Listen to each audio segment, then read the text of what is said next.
Merhaba, ben Kerem Çilli. Bugün Tekirdağ Çerkezköy'deyiz. MYM Solar Enerji'nin panel üretim fabrikasındayız. Sağ olsunlar Ziya Beyler davet etti.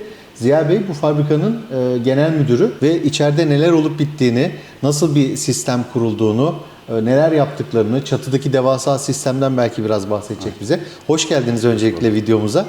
Nasılsınız? Sağ olun. Sizler nasılsınız? Teşekkür ederim. Ben de iyiyim. geldiniz. Davet ettiğiniz için çok teşekkürler. Gerçekten dümdüz bir alanda hiç hattın sağa sola evrilmeden en başta hücre giriyor, en sonunda panel çıkıyor Evet. ve hat dümdüz. Burada neler yaptığınızı bana özetler misiniz? Güneş panelleri üretiyoruz.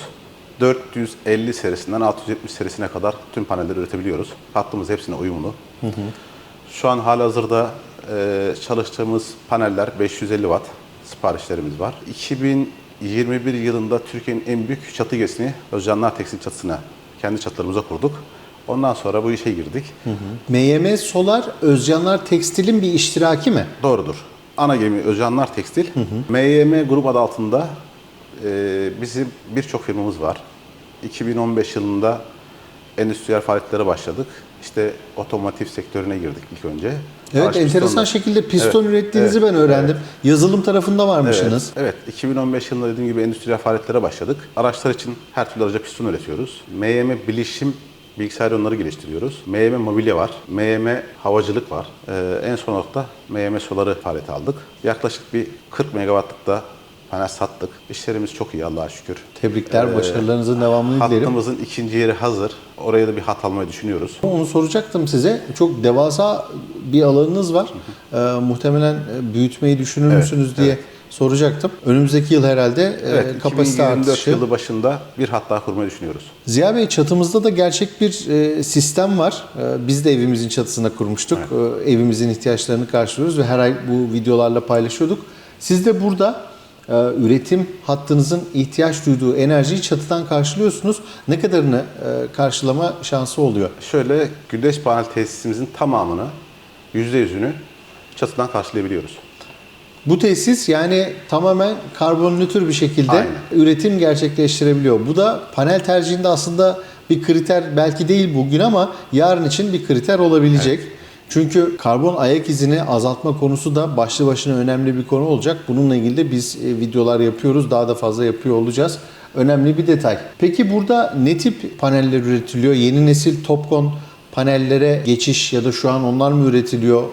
O paneller üretilebilir mi? Bantlarınız hakkında bilgi alabilir miyim? Hattımız TOPCon'a uygun.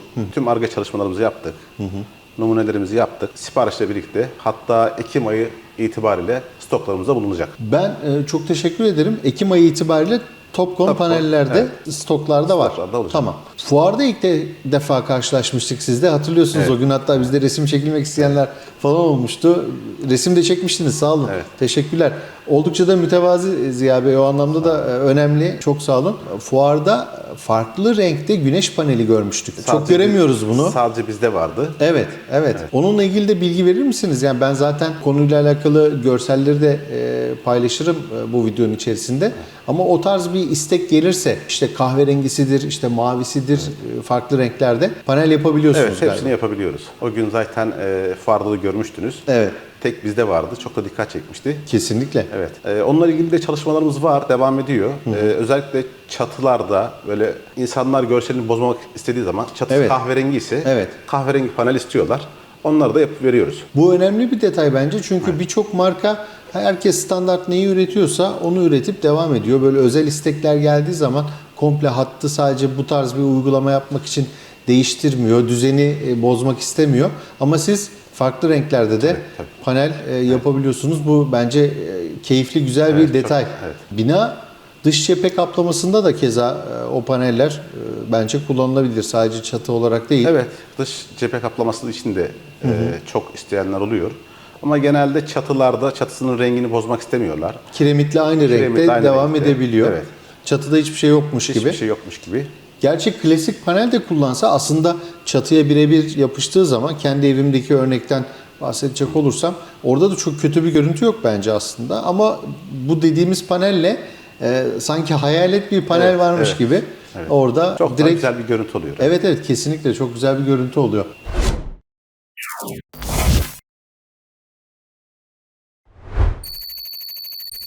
fabrikayı baştan aşağı gezdik açıkçası. Hepsini de size gösteriyor olacağız. Şu anda yanımızda MYM Solar Enerji'nin yönetim kurulu üyesi ve CEO'su Ahmet Bey bulunuyor. Hoş geldiniz videomuza siz de Ahmet Kerem Bey. Bey, asıl siz hoş geldiniz. Çok teşekkür ederiz. Sizleri buralara kadar yorduk. Estağfurullah. Malum havalarda böyle dengesiz gidiyor.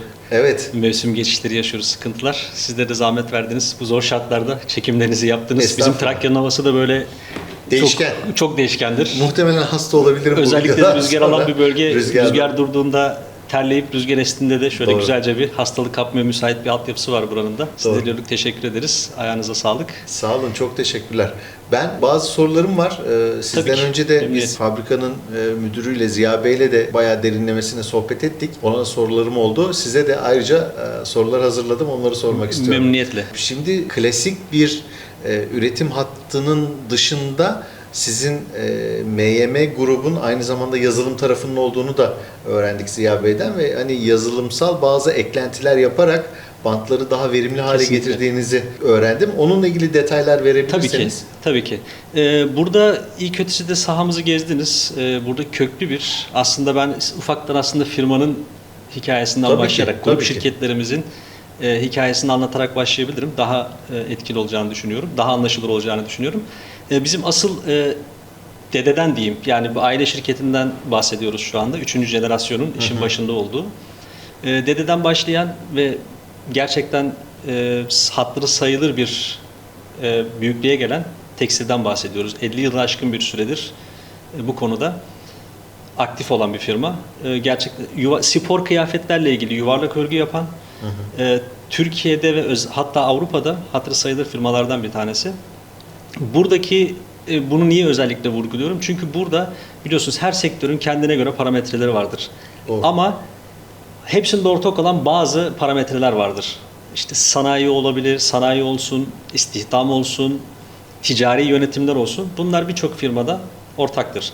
Biz her ne kadar enerji sektöründe yeni de olsak bu background bize çok büyük kolaylıklar sağladı.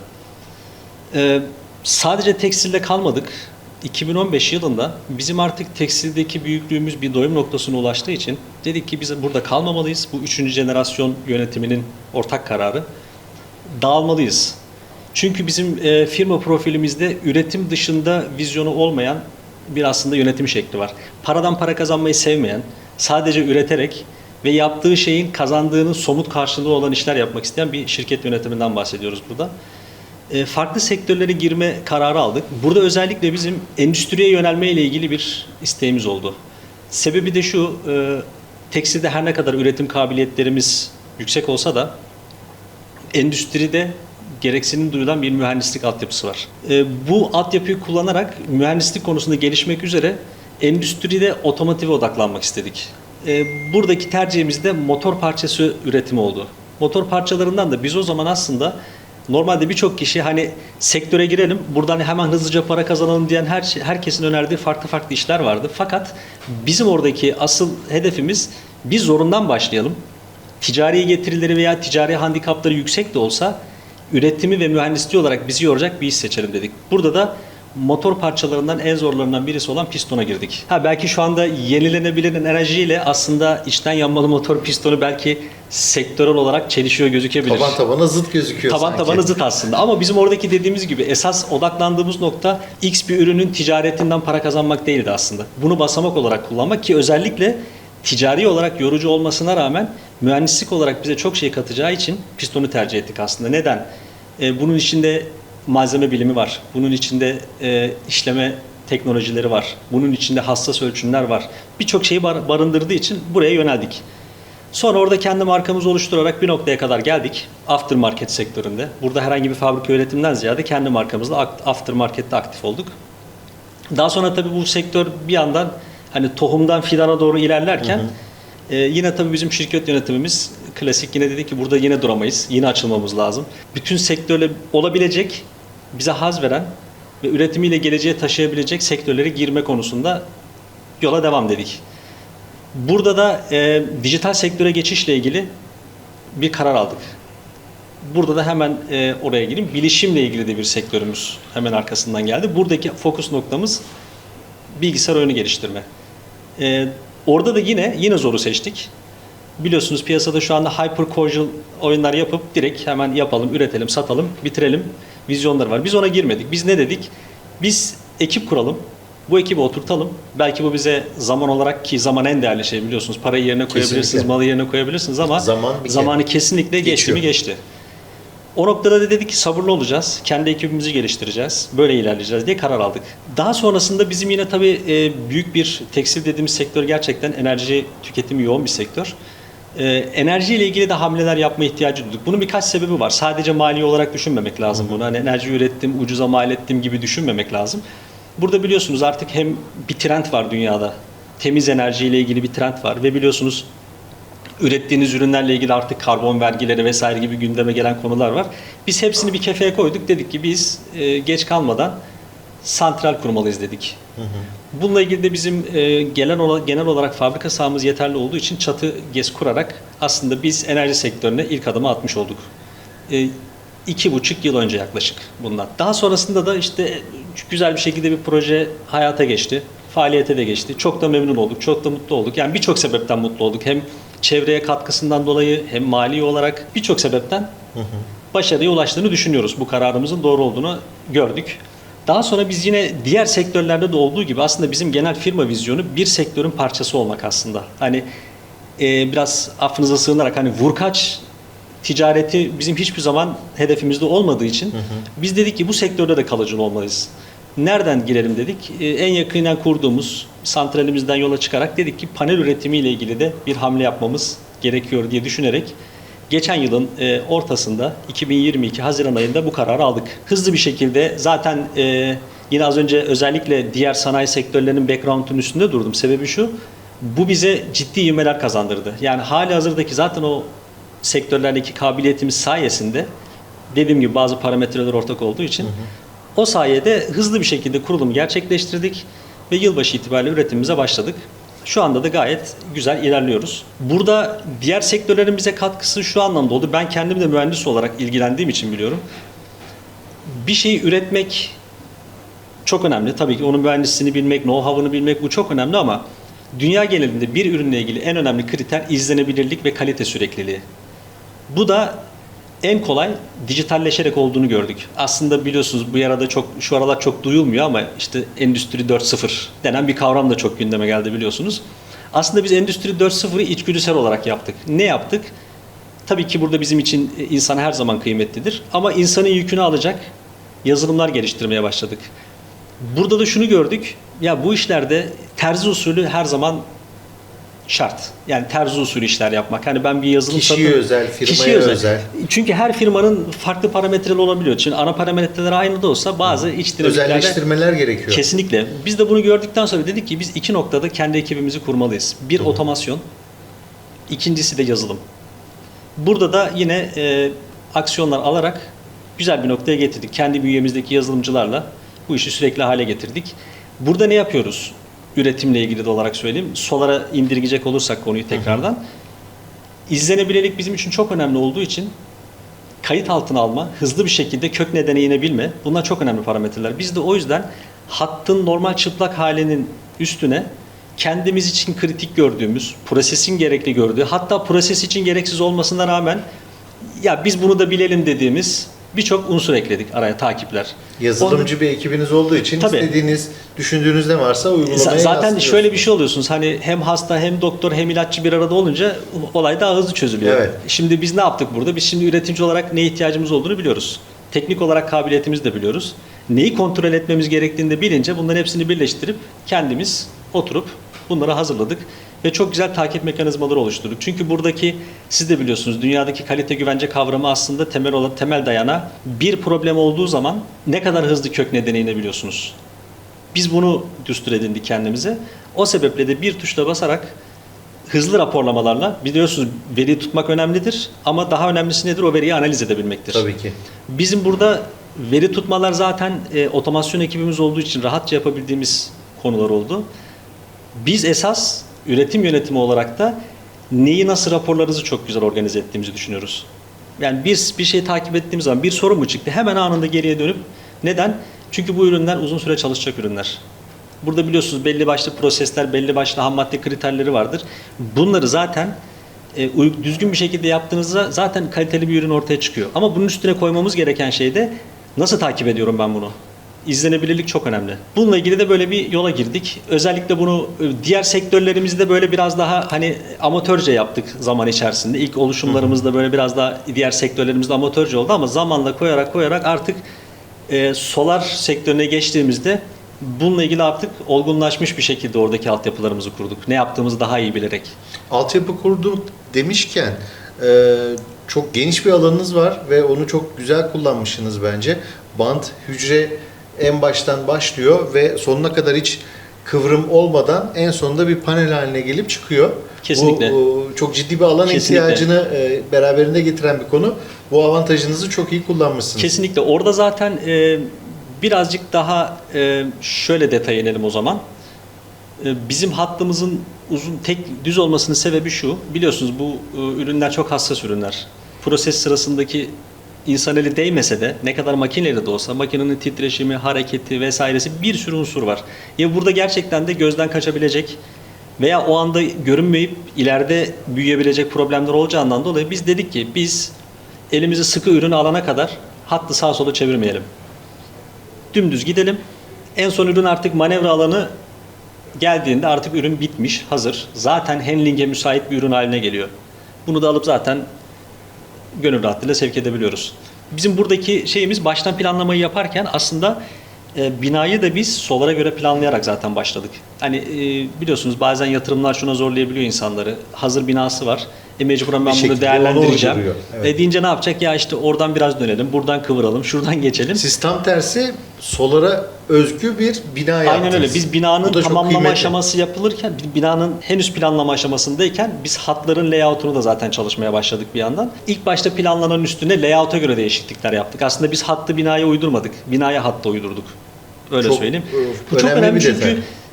bir seri üretim yaptığınızda tabii biz az önce kalite güvence sistemlerinden bahsettik, takip sistemlerinden bahsettik.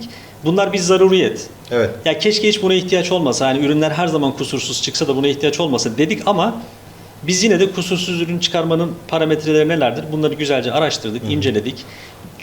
Bir de öyle bir şey ki Kerem Bey siz de çok teknik bir insan olduğunuz için çok iyi bilirsiniz. Kalite hep basit şeylerde gizlidir. Kesinlikle. Ufak Yani detaylar. aynen en kompleks şeylerde sorun çıkmaz ama çok basit bir dokunuşta düzelebilecek hatalarla karşılaşır insan. Evet. Biz de yani bu önemsiz, bu önemsiz, bu önemsiz demedik. Çünkü bu önemsiz, bu önemsiz derken ondan sonra onlar yığılıyor, bir dağ haline geliyor. Sonra da içinden çıkılmaz bir hale geliyor. Doğru. Kesinlikle. Bu sebeple en başından itibaren bu işi sıkı tutarak devam ettik yolumuza. Yok bence çok güzel bir alan ve solara özgü dizayn edildiğinde şimdi sizden öğrenince o da önemli bir detay. Çünkü kapasite artışını da çok elverişli bir alanınız olduğunu Kesinlikle, gördüm. kesinlikle. Böyle bir düşünceniz de var. Bizim zaten biz burada sonuçta bir şeyler üretmek ülkede bir vatandaşlık borcudur benim gözümde. Herkes kendi görevini ne kadar düzgün yaparsa ülkesine o kadar iyi hizmet etmiş olur. Biz de şöyle dedik ama kontrolsüz yatırımlarda aslında bir nevi milli servete zarar verme olur. Sonuçta biliyorsunuz ki birçok şeyler artık yurt dışına bağımlılığı var. Yerli üretimlerimiz de son dönemlerde çok gelişti. Gerçekten bununla da gurur duymak lazım. Fakat yine de bir dışa bağımlılık var. Neden biz bunu gereksiz yere yatırım yapalım, atıl dursun diye düşündük. Sonra ne dedik? Ne yapabiliriz dedik. Hattın sonuçta bir sipariş edilip gelip kurulma periyodu var. Siz bununla ilgili altyapıyı kurduysanız, yerinizi de backup olarak hazırladıysanız biz dedik şu anda gerek yok. Yani şu anda piyasayı izleyelim, koşullarımızı görelim. Biz ne kadar muvaffak olacağız onu bir analiz edelim. Sonrasında altyapımızı da hazırladık zaten. Sonrasında da dedik ihtiyaç olursa siparişimizi geçeriz, hattımızı kurarız, devam ederiz. Yani burada aslında kişisel yatırımcının serveti olarak da bakmamak lazım. Yani bu hepimizin bir servetidir aslında. Boşa giden her para milli servete bir zarardır. Bunun için dedik ki biz önce altyapımızı yapalım. Yatırımları kontrollü bir şekilde, hızlı refleksler verecek şekilde hazırlayalım, bırakalım dedik. Ziya Bey'le biz şeyi de konuşmuştuk. Çatıdaki burası çok büyük bir alan ve çatılar hep güneş paneliyle dolu. Panel üretim sahasının çatısı da yine güneş paneliyle dolu.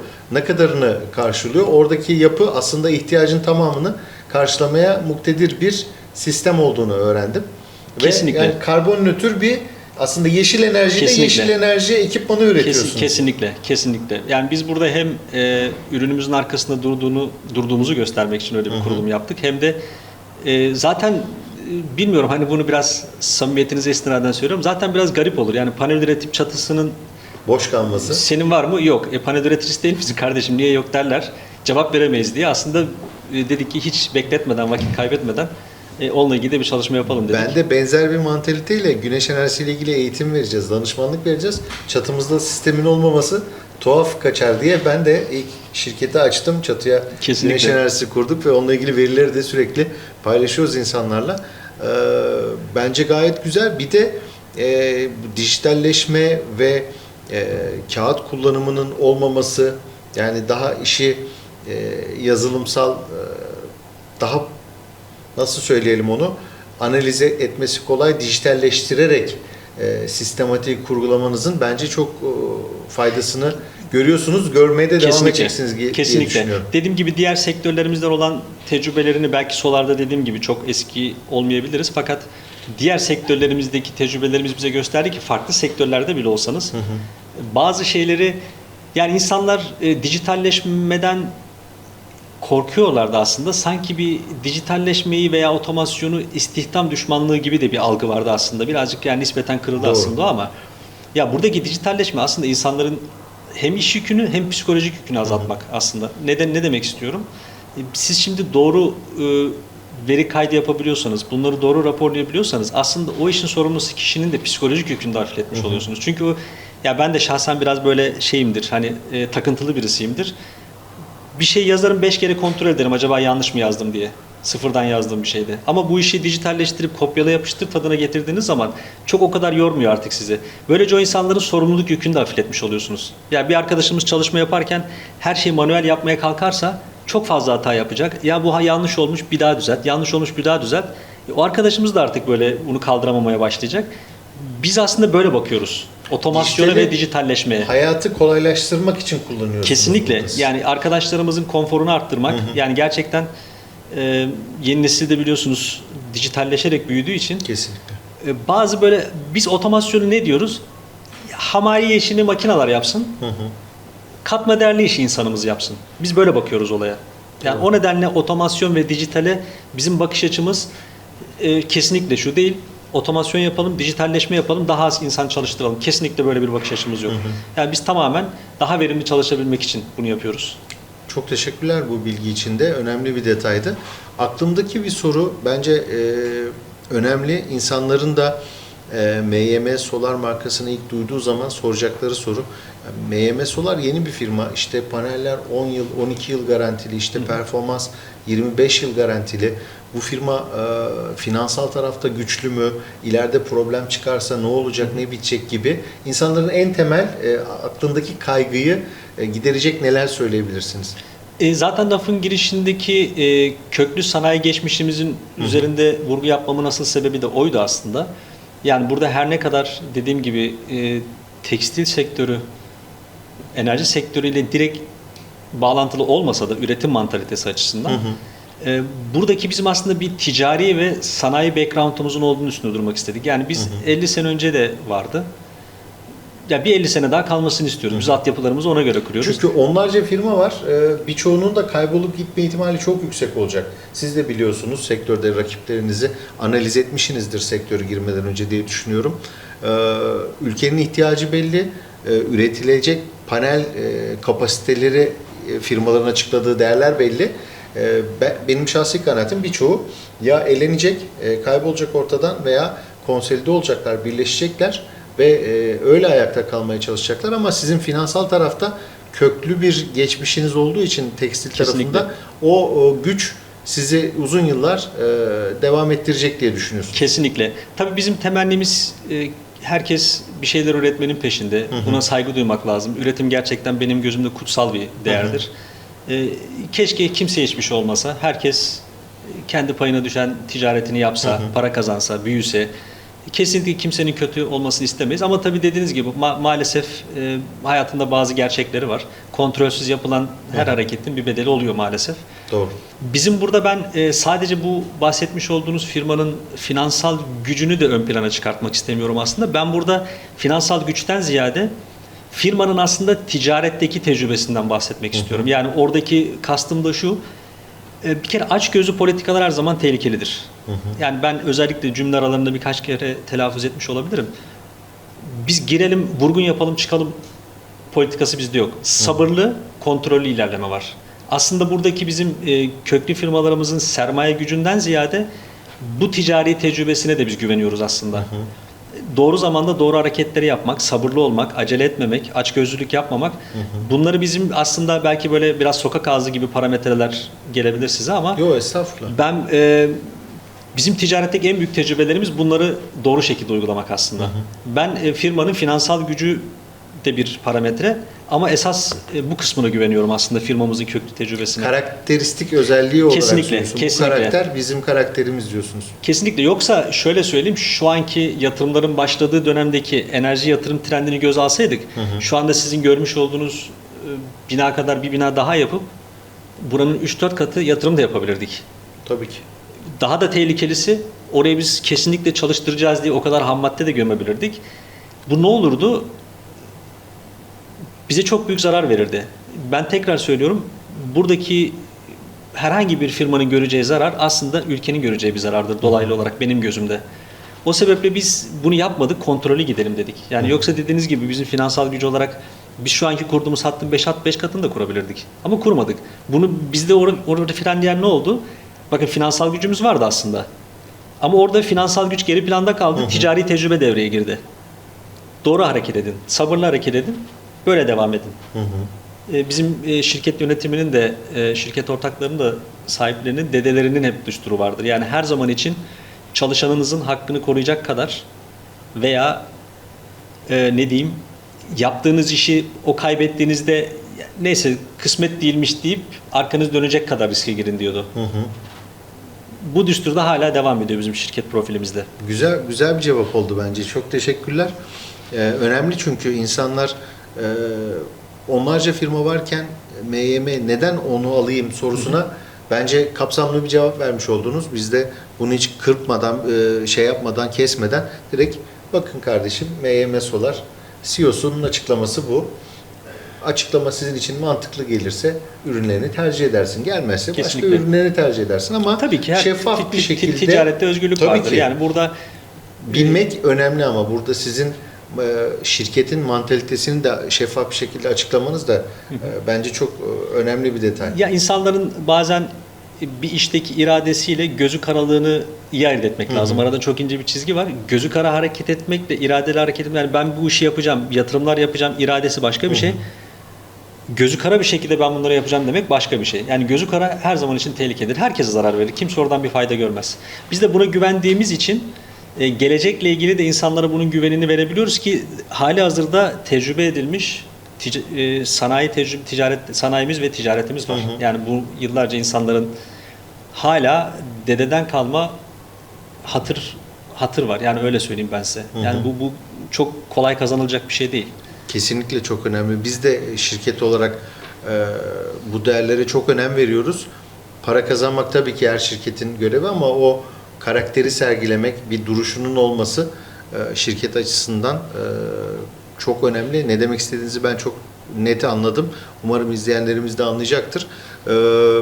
Benim aklımda başka bir soru yok ama sizin şunu da eklemek isterim dediğiniz bir şey varsa onu da videomuzun içerisine ekleyelim. Aslında şöyle, bizim tabii biz hep işin genel ticari ve prensipler kısmını konuştuk. Biz teknoloji olarak da çok esnek bir yapıda olduğumuzu düşünüyoruz. Yani sürekli açığız. Ziya Bey'le bu detayları da şey yaptık bu arada. Videonun içerisinde onun olduğu bölümden de bahsedeceğim. Tabii sizden de almak isterim. Tabii ki. Panel teknolojileri sürekli gelişiyor. Kesinlikle.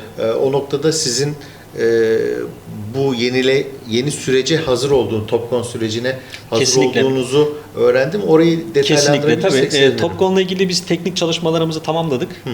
Ama biz yine firma düsturu olarak biz maalesef bazen eksi yaz olabiliyor bu durum. Biz çok emin olmadan bir şeyleri böyle bağıra bağıra deklare etmek istemiyoruz. Yani biz şöyle yapabilirlik olarak aslında biz çoktan hazırız buna. Ama bazı teknik çalışmaları tamamlamadan sırf pazarlama taktiği olsun diye böyle lanse etmek de istemedik.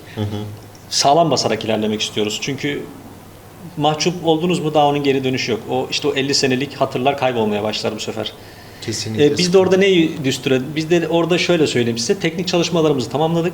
Şu anda bir eksik görmüyoruz. Çok kısa süre içerisinde de seri üretime geçebilecek hale geleceğiz. Yani buradaki bir yandan tabii altyapıları hep konuştuk. Altyapılardaki teknolojik farklılıklarımızı konuştuk ama ürünün kendisiyle ilgili de teknolojide geri kalmayacağımızı belirtmek isterim özellikle. Çok teşekkürler. Tam da burada aklıma geldi. Ben MYM ile ilk defa fuarda denk gelmiştim. O kadar çok fuar var ki hatırlamıyorum Kesinlikle. hangisinde olduğunu Solarex. ama bakıldığında kahverengi bir panel gördük. Kiremit rengiyle aynı. Normalde yurt dışında Intersolar'da falan göreceğimiz tarzda bir ürün. Türkiye'de de çok fazla üretici bu tarz açıkçası toplara girmez. Yani en çok ne satılırsa onu satma noktasında ama siz böyle farklı renklerde panel üretimi yapıp daha böyle marjinal ürünler arayan bir hedef kitlesi de herhalde düşündünüz. Kesinlikle. Ona göre. Aslında onun da kendi içerisinde bir açıklaması var. Neden Türkiye'de bu yaygın? Çünkü Türkiye'de şu anda bireysel enerji yatırımları yani geçmişte de vardı mutlaka ama Çok az. yeni hani böyle Çok az. artış trendine girdi. Şu ana kadarki enerji yatırımları genellikle endüstriyel odaklı olduğu için şimdi endüstriyel odaklı olarak baktığınızda da bahsi geçen ürünler daha çok kozmetik ağır basan ürünler. Evet, doğru. O nedenle de endüstriyel ürünlerde de fonksiyona bakar insanlar, yatırımcı fonksiyonuna bakar. Ama şimdi bireyselleşmeye başladıkça ben yine aynı başta söylediğimi söyleyeyim. Altyapımızı hazır tutmak istedik hepsinde. Aslında şu arkamda da görmüş olduğunuz panel mesela siyah çerçeveli komple siyah bir yapı. Biz bunu yaptık, ürettik, koyduk kenara. Aslında bu birazcık daha batılı ülkelerin gelişmiş, teknolojide gelişmiş ülkelerin felsefesidir. Projeyi yaparlar, koyarlar kenara, dosya rafa koyarlar, prototipini yaparlar, çalışır hale getirirler. Derler ki tamam Hazır biz buna durumda. hazır olalım, zamanı geldiğinde bunu seri üretime optimize edip devam edelim. Aslında ben de o düsturla biz de hep beraber o karar aldık. Dedik ki biz bazı ileride bireysel kullanıcıları cezbedebilecek, onlar için kullanışlı olabilecek teknolojilerle ilgili de çalışmalarımızı yapalım, koyalım kenara. Yani şu anda endüstriyel bir yatırımcı 30 megawatt santral kuracak bir yatırımcı gelip bana kırmızı panel ver demez. Doğru. Adam der ki en verimli panel hangisi de onu bana ver der. İsterse ne olursa olsun rengi. Bireysel kullanıcı da görüntüsü de güzel Kozmetik olsun. artık bir yerden Evet, sonra da tabii dekor da özellikle öyle. biliyorsunuz Avrupa'da bu yaygınlaşmaya başladı. İnsanlar artık enerji biliyorsunuz aslında bu konunun en önemli başlığı bu aslında. Hiç bunu konuşmadık ama benim gözümde şu anda enerji artık yani savunma sanayiyle yarışır kritiklik olarak. Yani enerji bu kadar bana göre hem milli güvenlik meselesi hem ulusal bir mesele hem de global olarak bu sadece bizim Kesinlikle. Türkiye için konuşmuyorum. Enerjinin stabilitesi çok önemli bir güven. Çünkü bugün öyle bir geçmişte okuduğum bir Alman bir yazarın bir kitabı vardı Blackout diye. Bir kurguydu ama çok enteresan bir şeydi. Bir grup hacker tarafından Avrupa'nın enerji transfer sistemleri çökertiliyor. Avrupa'daki elektriğin tamamı tükeniyor. O kadar güzel bir akışla anlatmış ki, kurgulamış ki nasıl bir kaos. Yani inanın silahlı savaştan daha berbat bir kaos ortaya çıkıyor. Ülkemizde de benzer bir durum olmuştu. Sadece 2 tane Yaşadık. ilde. Yaşadık yani biz Enerji de burada almaya devam enerjileri etmişlerdi. kısmıştık, fabrikayı kapatmıştık. Yani o kadar kritik bir durum ki ister teknik sebebi olsun, ister siyasi olsun. Sebebi hiç önemli değil. Evet. Yani bizim elektriğin şalteri dışarıda birisinin elinde olmamalı. Enerji bağımsızlığı. Kesinlikle. Bağımsızlık zaten Bunu biliyorsunuz en büyük yani başlık. zaten Rusya Savaşı'ndan Evet. da takip ediyorsunuz. Avrupa'nın Rusya'yla yani direkten döndüğü diyeyim. Evet. Geçtiğimiz kış direkten döndüğü diyeyim şey. Aslında o romanını okuduğum senaryo az kalsın gerçekleşecekti Evet, yani. evet. O kadar karamsar, o kadar kaotik olmasa da Ama bir can sıkıcı bir durum potansiyeli olacaktı. vardı öyle bir durumun olması. O nedenle de enerjiyle ilgili artık bireyler de bunun önemini anlayacaklar zaman içerisinde bilinçlendikçe. Avrupa'da işte biliyorsunuz o yüzden işte o kozmetik ürünler çok aktif. Adam diyor ki ben evime kuracağım ne olursa olsun. Güneş istediği kadar verimsiz olsun ben bunu kuracağım. İnsanlar da tabii endüstride çok fonksiyon ağır bastığı için estetiğe çok bakılmıyor ama evlerde insanlar estetik de olmasını istiyorlar. Kesinlikle. Farklı uygulamalar biliyorsunuz işte bahçe çiti olsun. Tabii. İşte balkonun ön cephesi olsun gibi şeyler var. Bizim burada yapmaya da- çalıştığımız şeyler aslında bizim balkonda var. Yeri gelmişken bu arada MYB Solar sağ olsunlar biz projemizden bahsettik. Yeşil bir bina konsepti. Yakında size videosunu da zaten tüm aşamalarıyla anlatacağız. MYM'de çitlerimizi değiştirme gibi bir planımız var. Orada bize yardımcı olacak. Özel paneller üretecekler bizim için. Daha transparan oranı yüksek, karşı tarafı görebilecek. Belki bunlar ileride ses bariyerleri olarak otoyol kenarlarında bile kullanılabilecek ürünler haline gelecek ya da bir fabrikanın etrafındaki çitleri bile değiştirebilirsiniz. Kesinlikle. Yani bunları demir telleriyle tabii ki yapabilirsiniz ama güneş paneliyle de yapabilirsiniz. Durduğu yerde elektrik üretsin. Bizim de öyle bir mottomuz var. Bu işi gerçek tabana indirmek gibi. O anlamda da yardımınız için yeri gelmişken çok teşekkür ediyoruz Biz size. teşekkür ederiz. Bir Evet, faydamız oldu, ne mutlu bize. Kesinlikle. Yani o yaklaşımınız zaten çok daha önemliydi benim için. Çok sağ olun. Hakikaten sizle sohbet etmek çok güzel. Biz de çok keyif aldık. Bizim ileride ofisimiz bittiğinde video konferans serilerimiz de oluyor olacak. Belki orada da sizi davet ederiz. Burası biraz uzak gibi gözükse de Kuzey Marmara'dan aslında çok da uzak sayılmayız. Değil, aynen. Evet, Kesinlikle. orada da daha geniş çerçevede güneş enerjisini konuşuruz. Eklemek istediğiniz bir şey varsa? Çok teşekkür ediyoruz. Tekrardan size zahmet verdik, yorduk. Buralara Estağfurullah. kadar biz de çok keyif aldık. Sizlerle paylaşmış olmaktan bu bilgileri. Bizim için de çok önemliydi. Çünkü firmanın nasıl bir üretim yaptığı, kökeninin ne olduğu, neler yaptığı, mantalitesinin ne olduğu, bunları sizden birinci ağızdan dinlemek oldukça önemliydi. O anlamda da çok teşekkür ediyorum videoya Teşekkür ederiz katkınızdan tekrardan. dolayı. Çok sağ olun Kerem Bey. Ayağınıza sağlık Sağ tekrardan. olun, çok teşekkürler. Evet, bir sonraki videomuzda görüşmek üzere.